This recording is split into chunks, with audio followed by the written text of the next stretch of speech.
Good evening, ladies and gentlemen, and a very warm welcome to this official pre-match press conference with Team England ahead of their game against the USA tomorrow at 10 o'clock in Albait. Delighted to welcome in the centre England coach Gareth Southgate. To his right, Harry Maguire, who will be earning his 50th cap for England tomorrow at the game. And to the left, Team Media Officer Andy Walker. Before we start, please disable mobile hotspots. They have been causing disruption. And note that we have simultaneous interpretation via the FIFA interpretation app into English and Arabic. And we will ask photographers after about 5 minutes if they wouldn't mind putting the cameras down, but I'll give fair warning about that. So please introduce yourself, raise your hand and say your organisation. That'd be very helpful, and we'll go straight to questions. Gentleman there, please, and then to the right.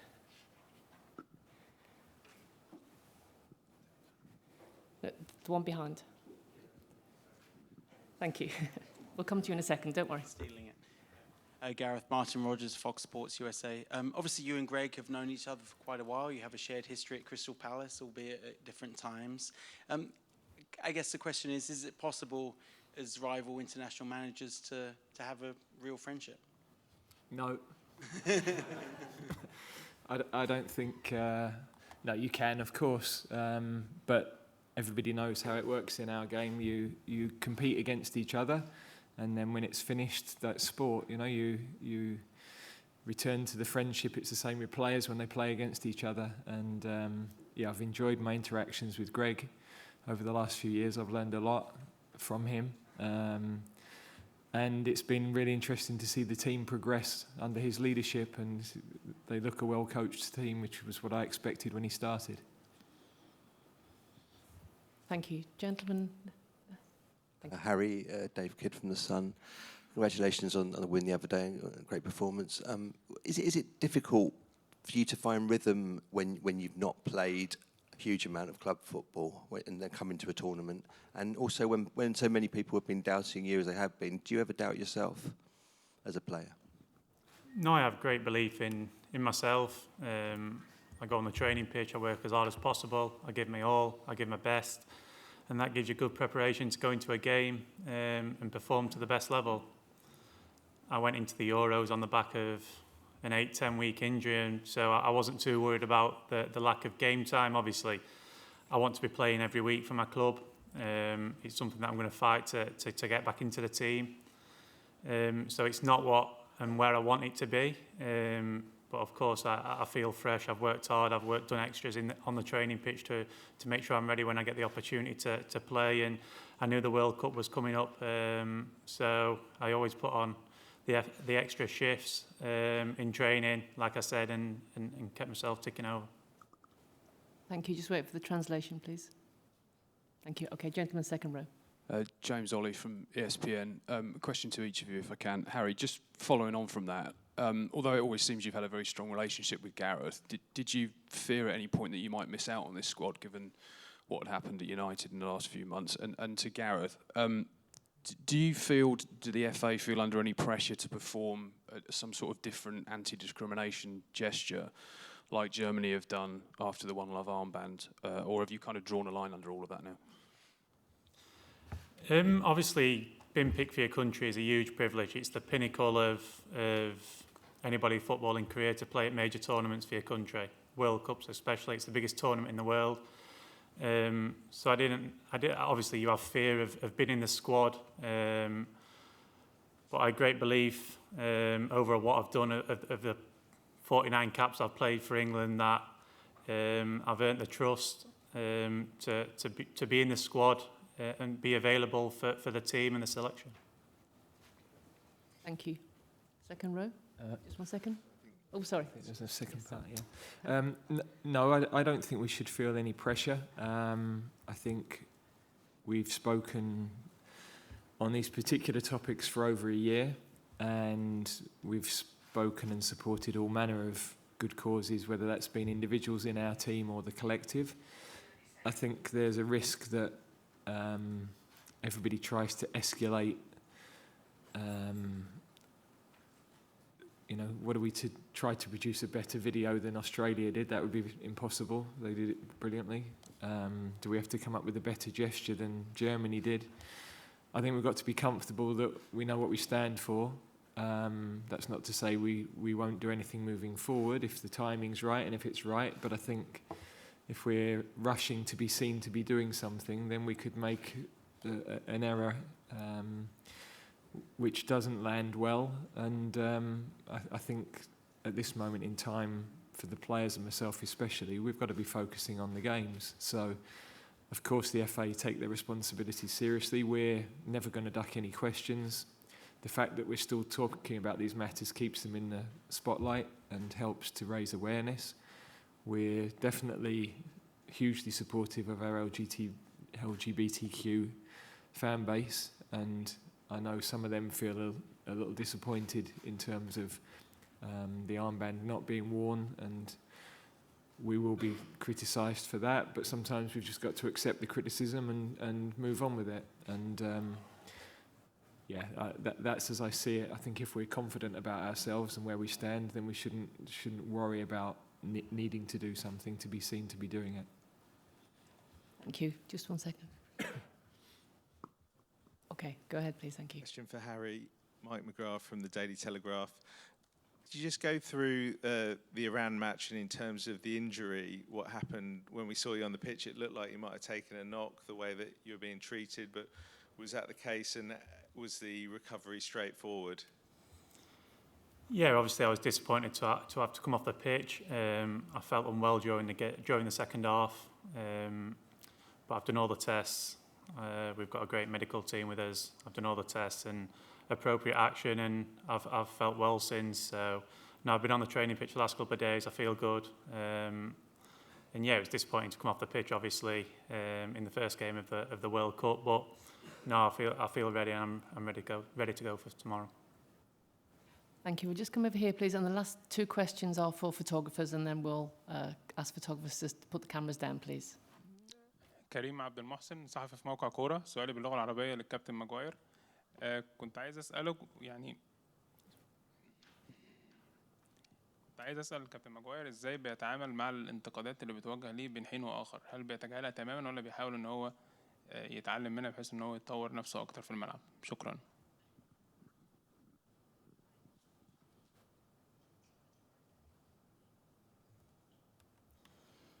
Yeah, of course, as a footballer, nobody likes being criticised, but I think it's part and parcel of the game. I've played with Cristiano Ronaldo for the last couple of years, and he's one of the greatest players ever to kick a football, and he gets criticised day in, day out. So if it's going to happen to him and the position that I'm in at Manchester United, I think it's part and parcel of the game, and especially the position that I'm in, playing for Manchester United and the captain of Manchester United, like I've said, with Cristiano playing and me being around him over the last couple of years.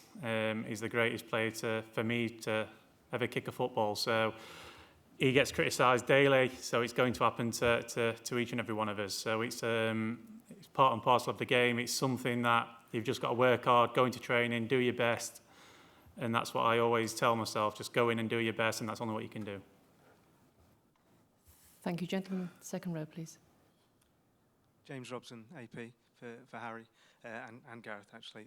Harry, obviously there's been a lot of news around the club as well. How have you managed to shut that out and just focus on England? And to Gareth, what do you do to try to keep the players in a bubble so all the outside distractions aren't getting to them? Yeah, to be honest, I think it's been really easy. I'm here with England. I'm playing a World Cup. Like I said, the greatest tournament in the world. So for me to keep the distractions away has been easy. I'm fully focused on winning each game I play for my country. So yeah, there's been obviously a lot of talk going off on around the club at the moment, but I've been fully focused on England, and that's my priority. Yeah, from our perspective, it's quite simple, really. We're tucked away. We really like our base camp. We don't have televisions on particularly other than for the matches. And of course, I'm sure the lads are following stuff on social media or on the internet, but we've talk from time to time about the importance of ignoring those things outside. We actually had the future king come in and talk to us about that. He mentioned that to the lads, which I thought was a point we couldn't have paid him better to say, frankly, about dealing with social media. So, yeah, you've got to just ignore the noise. I think in tournaments there's always a frenzy of need for information, need for stories, of course, and I've lived through a lot of tournaments now, so you understand that staying calm through all of that and focusing on the games, focusing on the training and the things that you can affect, keeping your energy for those things is key, really. Thank you. Just at the front, and then we'll go to the back, and then in the middle. Thank you. Hi, Gareth. Stephen Goff of the Washington Post. You've seen this U.S. team develop over the last few years. At Wembley, it was much different a few years ago than it is now. What are some of the things you've seen from this program and some of the things that Greg has implemented with this very young squad? Well, firstly, very proactive on recruitment, if you like, talent identification. Obviously took one of ours, so which we weren't very happy about, but you know, fair play. He's then got a very clear tactical view of how he wants to play, so has tried to create a good environment within the group, but also then very clear playing identity, young side, athletic team, which fits the way that he wants to play the game. And so it's a team now with, you know, quite a lot, although reasonably young, a lot of experience of big matches, playing in big clubs in European leagues especially. And of course the game is growing in the MLS as well, so the players that are playing there are also, the level is increasing all the time. Thank you. Gentleman at the back, you've been waiting a while. Thank you. سؤالي من شقين للمدرب غاريث. السؤال الأول طبعا، هل يرى مباراة الغد أمام المنتخب الأمريكي هي مباراة مصيرية على التأهل إلى الدور التالي؟ وهل باستطاعة المنتخب الإنجليزي أن يحقق نتيجة كبيرة أمام المنتخب الأمريكي؟ الشق الثاني من السؤال هو السؤال الكبير الذي يضع دائما منتخب إنجلترا في واجهة المنافسات في بطولة كأس العالم، ولكنه يخلف الموعد دائما ويعيش على ذكريات كأس العالم 1966. هل المنتخب هذا بهذا الجيل قادر على أن يستغل هذه الفرصة مع هذا الجيل المتميز ويحرز المونديال للمرة الثانية؟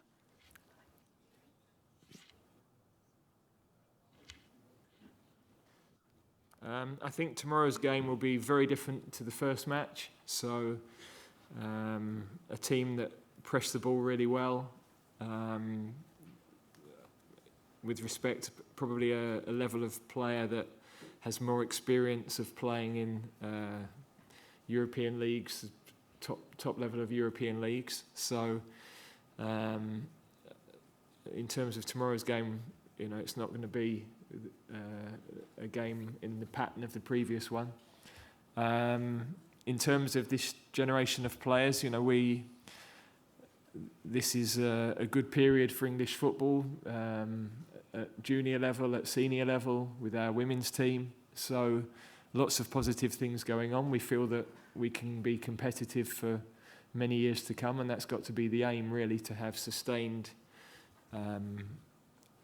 sustained challenge in the latter stages of the big competitions. We haven't done that for years and years. So these players are putting our country on the map, really. They're regaining our respectability on a world stage, and we've got to keep doing that. And tomorrow, yes, if we win, we can qualify. But the first objective is to qualify from the group, and you have 3 matches to do that. And if it takes all 3, then we've got to be ready for that.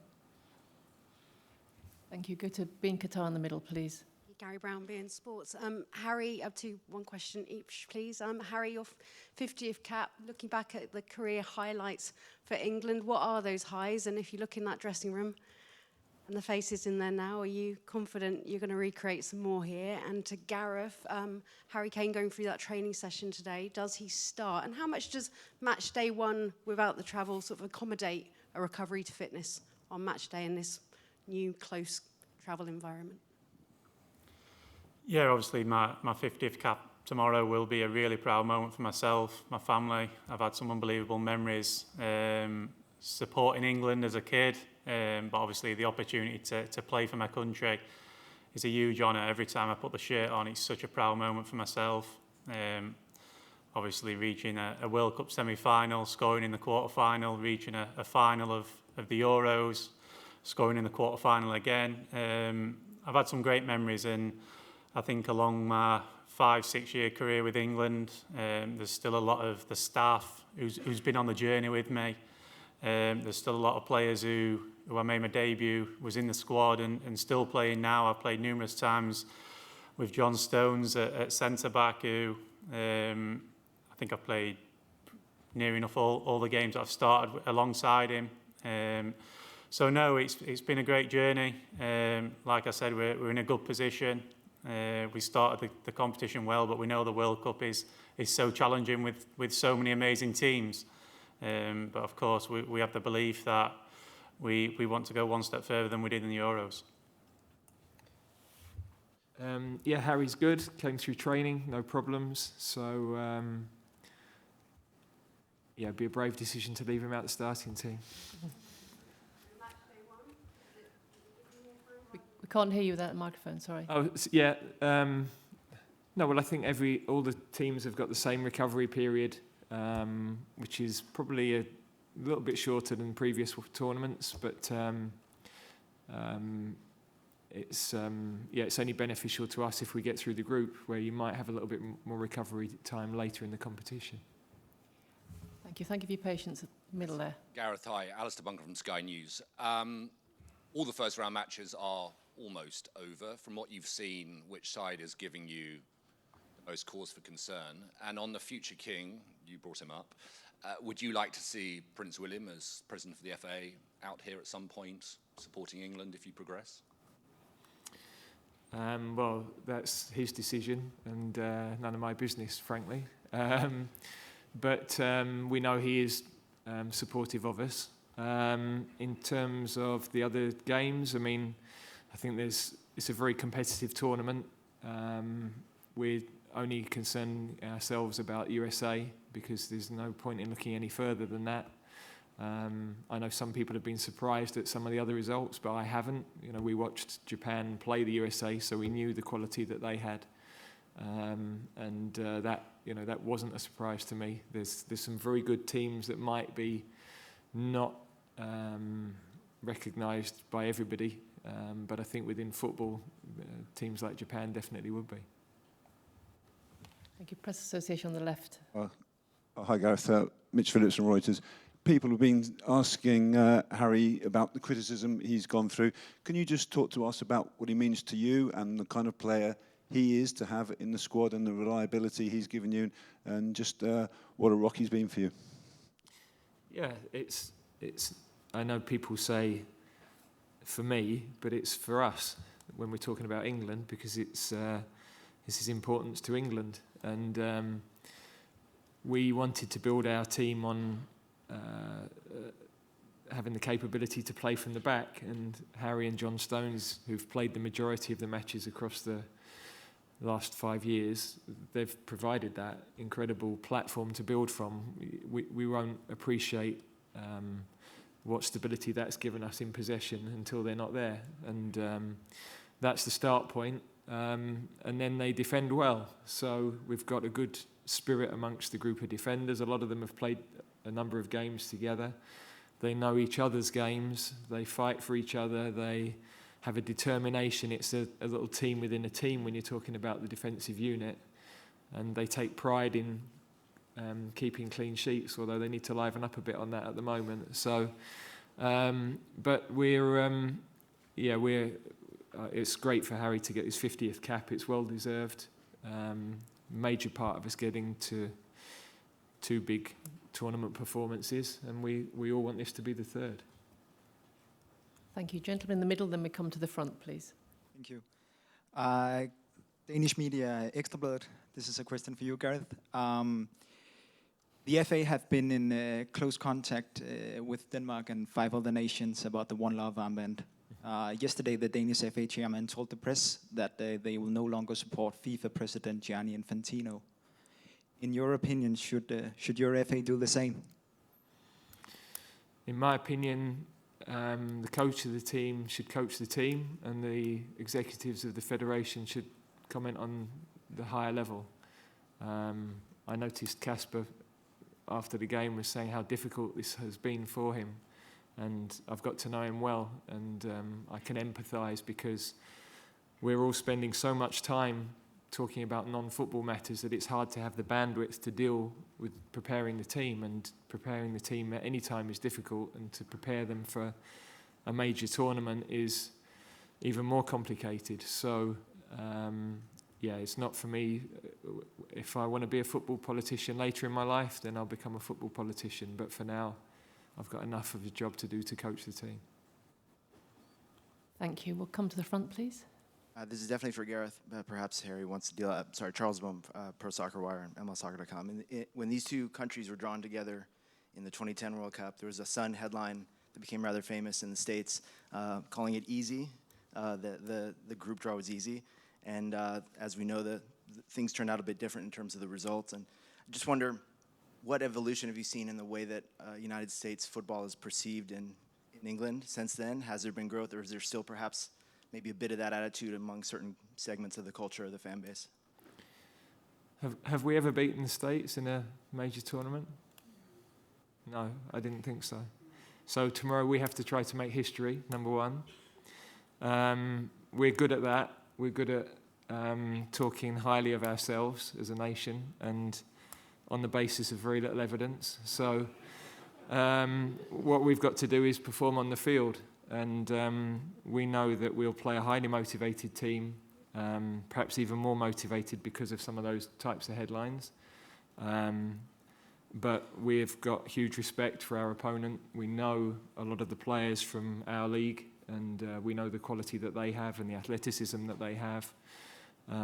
So we've got to be at our best. And the risk for us is that we think, because we played well the other day, we can just go through to the next game. We've got to find that reset button to have the same psychology, the same determination. I do see that in the players. All of our players are playing at big clubs. They have to perform every week.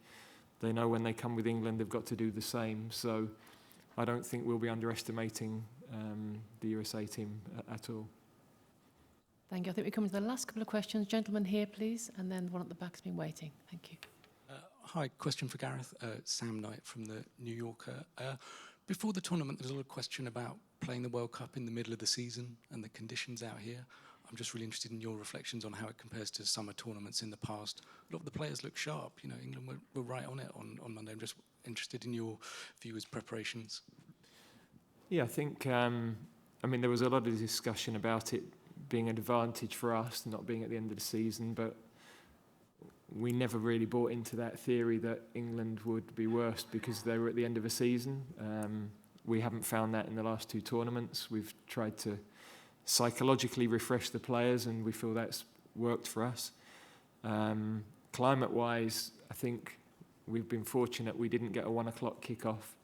So I think that has made a difference for us, having trained in the heat at that sort of time compared to how the game was the other night when we played, and of course now we go into 10 o'clock kickoffs. So I think actually the conditions have been beautiful for football in terms of those later kickoff times. You like those sort of balmy nights where the colour is visible and the weather is a nice temperature.